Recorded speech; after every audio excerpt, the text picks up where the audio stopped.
Assalamu alaikum and welcome to the LDM show. I'm here in lovely Shropshire with Sheikh ABDURAHEEM Green. How you doing, bro? I'm good, Salahuddin. How you doing, bro? Alhamdulillah, alhamdulillah. Alhamdulillah. So today, on today's show, we're going to be talking about the DUAT and the global Dawah movement. Alhamdulillah, you know what we're seeing today, the Dawah is really growing around the world, mashallah. We've got Dawah teams popping up across India, Australia, America. And you know, one of the goals you wanted to achieve is being achieved, alhamdulillah. But what we're finding is with the DUAT, there seems to be a problem with certain acts of ibadah and tarbiyah are being neglected. So I wanted to get your opinion on that, and I also wanted to know what would be your advice to people out there involved in the dawah. I mean, first of all, you know, there are 5 pillars in Islam. Yep. Leaving any one of those 5 pillars willfully, knowingly, on purpose is the most serious of the most serious sins. I mean, not praying, for example, purposefully not praying, or failing to fast Ramadan without a valid excuse, not paying the zakah, not making hajj when you are able to do it.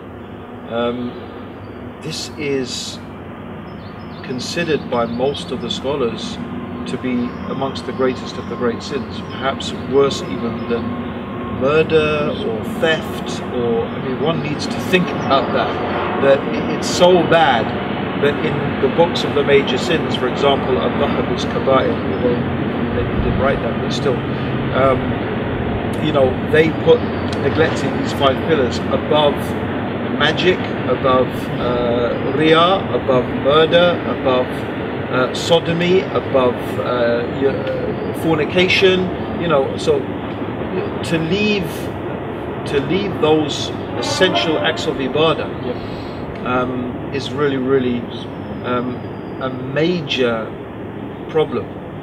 However, you know, what I want to say is that sometimes we have to look at this from a different angle, in the sense that if a person if a brother or sister was worshipping Allah, doing the 5 pillars of Islam, then they began to give dawah, and somehow their giving dawah became an excuse in their head for them being relaxed about their ibadah, then this is really serious, because I really would think ultimately this person will apostatize from Islam. That's what that's what it will be inevitable, because once you start going down that path, shaitan takes you, he'll take you all the way.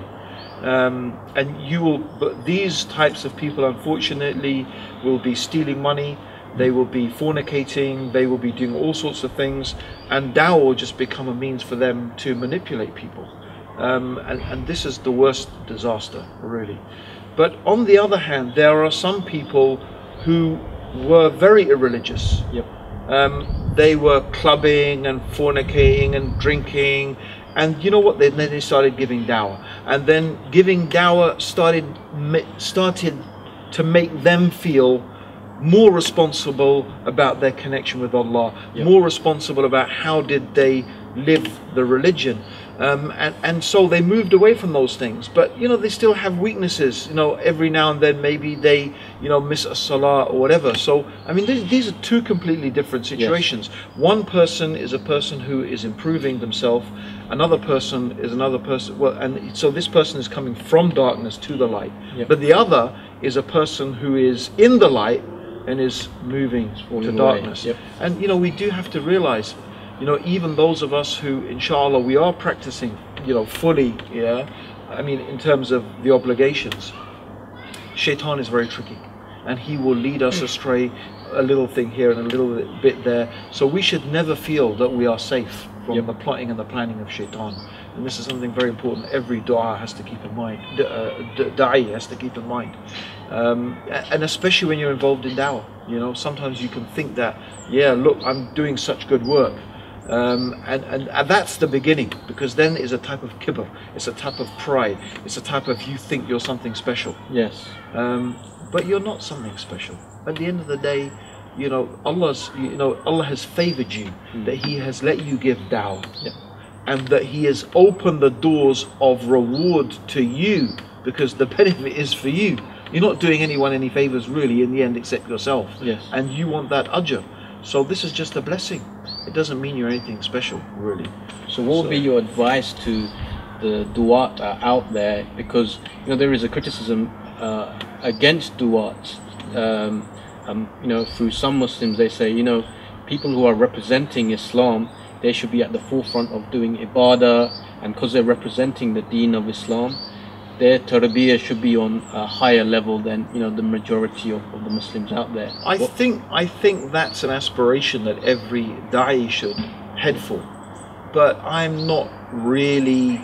On the other hand, I do think people who say stuff like that publicly should be careful what they say. That also doesn't impress me. People who start saying, "Oh, you du'at, you should be like this, you should be like that." Well, I mean, even behaving like that and then saying that, they're also in need of some tarbiyah themselves, right? So the point being is that this is not absolutely necessarily true, right? And it depends what we mean by a da'i, right? Maybe this is a whole new category of Muslim that never existed before. Da'i, oh, he's a da'i, yeah, and maybe that's something that is emerging, and we have to think about it. Right. But when we started iERA, our idea was never to make people into du'at. Our idea was for Muslims to make dawah part of their life, as it should be, because it's something that has been neglected, not to create a separate category of Muslim, like a new entity. That was not the idea. It was just to say, you, me, all of us, we need to give dawah, we need to talk to our neighbors, we need to talk to our work colleagues, we need to go out there and spread the message of Islam, and that just needs to become a normal part of your life, like you pray 5 times a day. That's what we want to happen.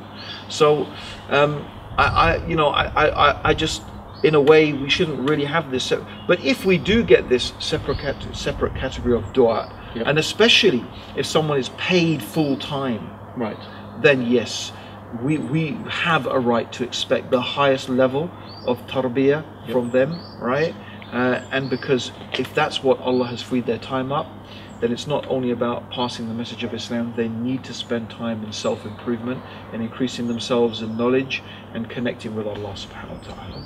On the final note, what practical advice would you give in terms to people involved in the dawah, or in just Muslims in general, in terms of the tarbiyah? Very good question, Salahuddin.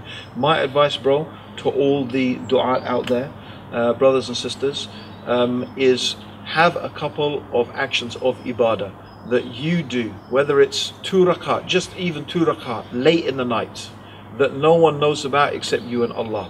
Reading a page or 2 of Quran in the morning after Fajr. Something regular that you do that connects you with Allah subhanahu wa ta'ala, that is spiritual, that no one knows about, just you and Allah subhanahu wa ta'ala. So something like that is really, really important for your own personal tarbiyah, and that's my advice, to always have something like that in your life.